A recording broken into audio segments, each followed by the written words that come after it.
नमस्कार, मी अमृता दीक्षित। आम्ही ठाणेकर वृत्तवाहिनीमध्ये आपणा सर्वांचं स्वागत सादर करीत आहोत आतापर्यंतच्या ठळक घडामोडी। दिल्लीचे मुख्यमंत्री अरविंद केजरीवाल यांना उत्पादन शुल्क धोरणाशी संबंधित मनी लॉन्ड्रिंग प्रकरणात ईडीने अटक केलेली आहे। त्यामुळे देशभरासह ठाण्यात देखील जिल्हाधिकारी कार्यालयाबाहेर रस्त्यावर उतरून आम आदमी पार्टीने भाजपच्या विरोध घोषणाबाजी करत ठिय्या आंदोलन केले आहे। केजरीवाल यांना जेलमध्ये टाकल्यास आम्ही देखील जेल भरो आंदोलन छेडणार असल्याचा इशारा आंदोलकांनी दिला आहे। यावेळी मोठ्या प्रमाणात कार्यकर्त्यांची उपस्थिती होती।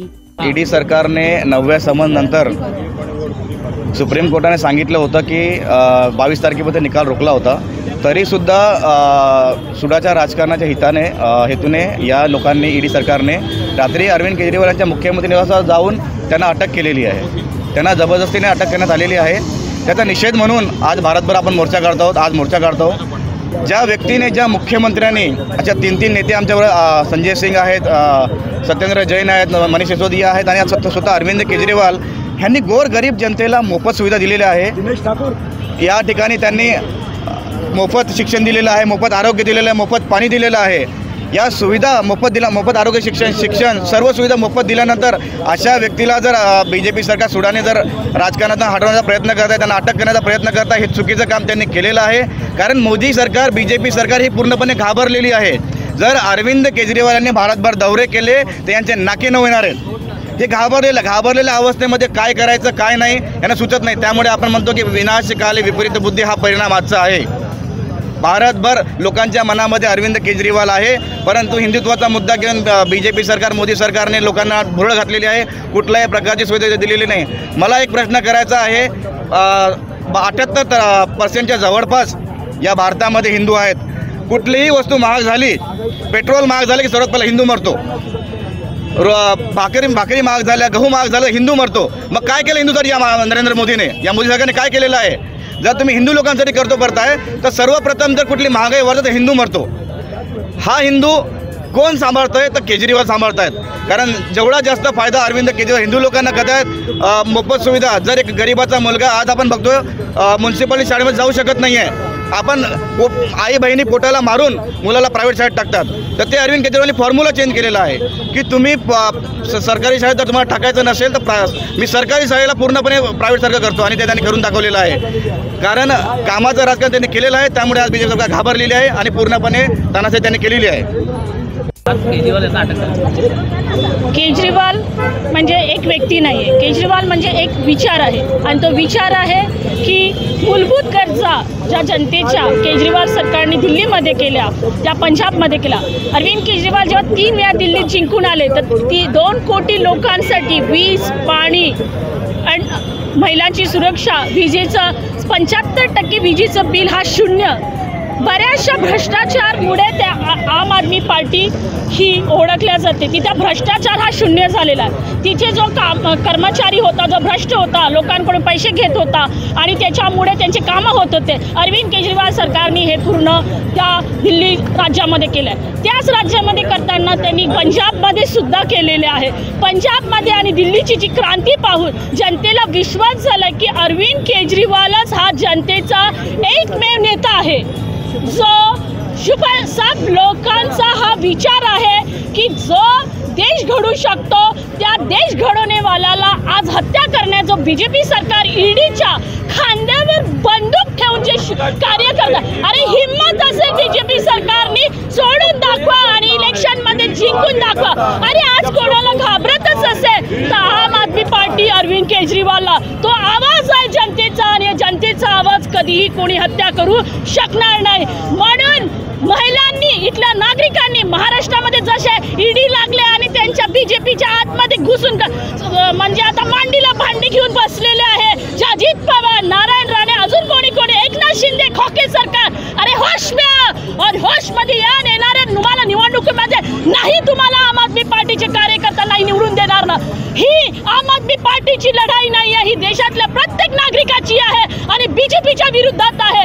लक्षात ठेवा देशवासींनो, हा पक्षाचा नाही मुख्यमंत्री गेला, देशाचा, राजधानीचा मुख्यमंत्री गेला, आणि देशाची राजधानी दिल्लीच्या मुख्यमंत्रीला अशी हालत करने वाले जी ईडी आणि जे ईडी षडयंत्र चालवणे वाले ते बीजेपी सरकार। अरे हे बीजेपी सरकार कोणाचं आहे? तुमच्यासाठी काय केलं?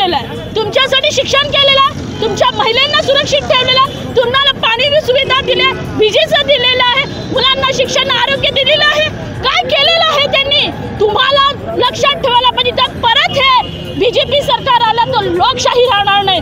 जर लोकशाही टिकवायची असेल तर असा सच्चा इमानदार व्यक्तीच्या लढाई जो उभे राहा आणि या बीजेपीच्या विरोधात तानेशाही करण्यावाल्याच्या विरोधात आज रस्त्यावरची लढाई तुम्ही स्वतः निर्माण करा. ही आम आदमी पार्टीची लढाई नाही आहे, ही जनतेची आहे. हे मी आजच्या याच्यानुसार सांगते.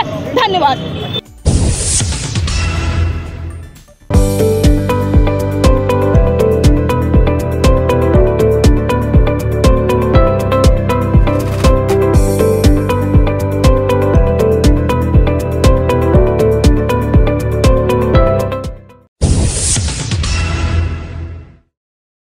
ठाणेकर मालमत्ता करदात्यांसाठी करातील व्याज माफी अभय योजना 31 डिसेंबर 2023 पर्यंत मालमत्ता करावरील 100% व्याज माफ. तसेच 1 जानेवारी ते 15 जानेवारी 2024 या कालावधीमध्ये मालमत्ता करावरील 75% व्याज माफ. त्याचप्रमाणे 16 जानेवारी ते 31 जानेवारी 2024 या कालावधीमध्ये मालमत्ता करावरील 50% व्याज माफ. तरी सदर व्याज माफीच्या अभय योजनेचा ठाणेकर करदात्यांनी लाभ घ्यावा. महानगरपालिकेच्या कोणत्याही संकलन केंद्रावर कर भरण्याची सोय आहे. एटीएम, डेबिट, क्रेडिट कार्डद्वारे कर भरण्याची सुविधा उपलब्ध करून देण्यात आली आहे. सोमवार ते शनिवार या दरम्यान सकाळी 10:30 ते सायंकाळी 5 वाजेपर्यंत संकलन केंद्राची वेळ असून करदात्यांच्या सोयीसाठी रविवारी संकलन केंद्र सकाळी 10:30 ते दुपारी 1:30 वाजेपर्यंत सुरू ठेवण्यात येत आहे. यासोबतच ठाणे महानगरपालिकेच्या propertytax.thanecity.gov.in या संकेतस्थळावर ऑनलाईन पद्धतीने मालमत्ता कर भरण्याची सुविधा उपलब्ध करून देण्यात आली आहे. तसेच गुगल पे, फोन पे, पेटीएम आणि भीम ॲपद्वारे आपला कर सुलभतेने जमा करू शकता. ठाणे महापालिका क्षेत्रातील सर्व करदात्यांना विनंती आहे की आपण या व्याज माफी अभय योजनेचा जरूर लाभ घ्या आणि आपला मालमत्ता कर लवकरात लवकर महापालिकेमध्ये जमा करून महापालिकेस सहकार्य करा. धन्यवाद. मनसे महायुतीमध्ये आली तर राष्ट्रवादी काँग्रेस त्याचे स्वागतच करेल. मनसे महायुतीमध्ये सामील झाल्यास ठाणे, भिवंडी, कल्याण, पालघर आदी जागांवर महायुतीतील उमेदवारांना त्याचा नक्कीच फायदा होईल. मनसेची विचारसरणी, ध्येय धोरणे ही भाजपशी मिळती जुळती आहेत. लोकसभा जागा वाटपाचा योग्य निर्णय, प्रत्येक पक्षाला सन्मानपूर्वक जागा लढायला मिळतील. 45+ जागांवर महायुतीचे उमेदवार जिंकणे हा संकल्प आहे असे मत राष्ट्रवादी काँग्रेसचे प्रदेश प्रवक्ते, ठाणे व पालघर समन्वयक, ठाणे जिल्हाध्यक्ष आनंद परांजपे यांनी व्यक्त केले. आणि आता लोकसभेची निवडणूक आहे, त्यामुळे ठाणे जिल्हा असेल, ठाणे जिल्ह्यातील 3 लोकसभेच्या जागा असतील, पालघर जिल्ह्यातली 1 जागा असेल, ठाणे जिल्ह्यामध्ये भिवंडी असेल, ठाणा असेल, कल्याण असेल. इथे महायुतीमध्ये ते सामील झाल्यानंतर होणाऱ्या लोकसभेच्या निवडणुकीमध्ये त्याचा फायदाच महायुतीच्या उमेदवाराला होईल. विधानसभेच्या निवडणुका अजून 6 महिन्यानंतर आहेत, त्यामुळे आत्ता लोकसभेला ठाणे जिल्ह्यामध्ये मनसे आल्यामुळे महायुतीच्या 3 जागांवरील लोकसभेच्या उमेदवारांना त्याचा फायदाच होईल. विधानसभेच्या विधानसभेचे इच्छुक उमेदवारांचे स्वप्न बनतात, त्याला अजून खूप वेळ. स्वप्न कधी कधी साकारी होतात, कधी कधी भंगही होतात. त्यामुळे ज्यावेळेला विधानसभेची निवडणूक येईल त्यावेळेची राजकीय परिस्थिती, त्यावेळेला कशा पद्धतीने वाटाघाटी होतात सीट्सच्या, ती अजून 6 महिने दूर आहे. आत्ता महायुतीसमोर असलेलं लक्ष्य आहे येणाऱ्या 5 टप्प्यामधील महाराष्ट्र राज्यातील 48 लोकसभेच्या जागा.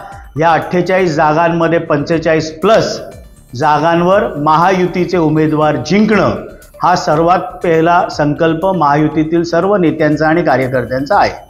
भाजपने नवीन रणनीती आखली आहे का? ठाकरे वर्सेस ठाकरे येणाऱ्या निवडणुकीसमोर दिसेल, लढाईसमोर दिसेल. का वाटतं ठाकरे भाजपचे ब्रँड आहे, दुसरीकडे उद्धव ठाकरे देखील शिवसेना जनता त्यांना मशालीवरती लढावं. अनेक वेळा भारतीय जनता पार्टीचे लाडके उपमुख्यमंत्री माननीय देवेंद्रजी फडणवीस साहेब असतील, त्यांचे प्रांताध्यक्ष बावनकुळे साहेब असतील, यांनी अनेक वेळेला संकेत दिले की मनसेचं विचारसरणी मनसेची असलेली ध्येय धोरणं ही भाजपशी मिळतीजुळती आहेत आणि त्यामुळे महायुतीमध्ये त्यांना घेत असताना कुठेही वैचारिक वाद किंवा विचारधारा वेगळी आहे असं होणार नाही आणि म्हणूनच हा निर्णय झाला असेल. त्याबद्दल फार काय आश्चर्य व्यक्त करायची आवश्यकता नाही आहे. सर, शिवतारे संदर्भात शिवतारे आता पक्ष सोडणार आहे अशी चर्चा सुरू झाली आहे. ती बैठक देखील घेणार आहे. कालपासून त्यांनी गावोगावी प्रचाराला सुरुवात केली. कालच मुंबईला आमचे प्रांताध्यक्ष माननीय सुनीलजी तटकरे साहेब यांनी स्पष्टपणे सांगितलं की शिवतारे हा विषयाला फार महत्त्व देऊ नका. माननीय मुख्यमंत्री योग्य तो निर्णय घेतील आणि एकाने गाय मारली म्हणून आपण वासरू मारायचं नसतं. राष्ट्रवादी काँग्रेस पक्षामध्ये राजकीय प्रगल्भता आहे की कुठला विषय कुठपर्यंत ताणायचा आणि कुठला विषय कधी सोडून द्यायचा. महायुतीला कुठल्याही प्रकारचं नुकसान होईल असे कुठलंही वक्तव्य किंवा कृत्य राष्ट्रवादी काँग्रेस पक्षाकडनं घडणार नाही.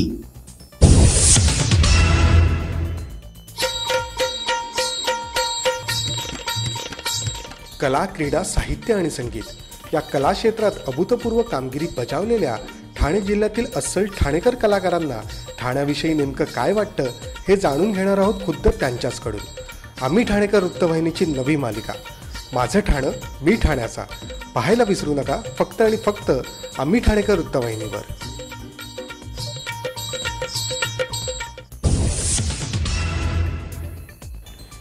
गोखल्यांची उसळ ते मामलेदारची मिसळ, तलावपाळीची भेळ ते उपवनला काढलेला वेळ, गडकरी रंगायतन ते काशीनाथ घाणेकर, आम्हाला अभिमान की आम्ही ठाणेकर. ठाणं ही बोलण्याची नाही अनुभवण्याची गोष्ट आहे. ठाण्याच्या मातीतून आम्हाला जे संस्कार झाले, हनुमान वंशाच्या मातीतून जे संस्कार झाले ते आम्हाला आयुष्यभर आज तागायत उपयोगी पडतात. कुठेही गेलं तरी आपलं ठाणं, माझं ठाणं ही भावना सतत मनात असते आणि आज मी ठाण्याचा आहे, मला अभिमान आहे. आपण ठाणेकर आहोत याचा आपल्याला अभिमान आहे. आम्ही ठाणेकर.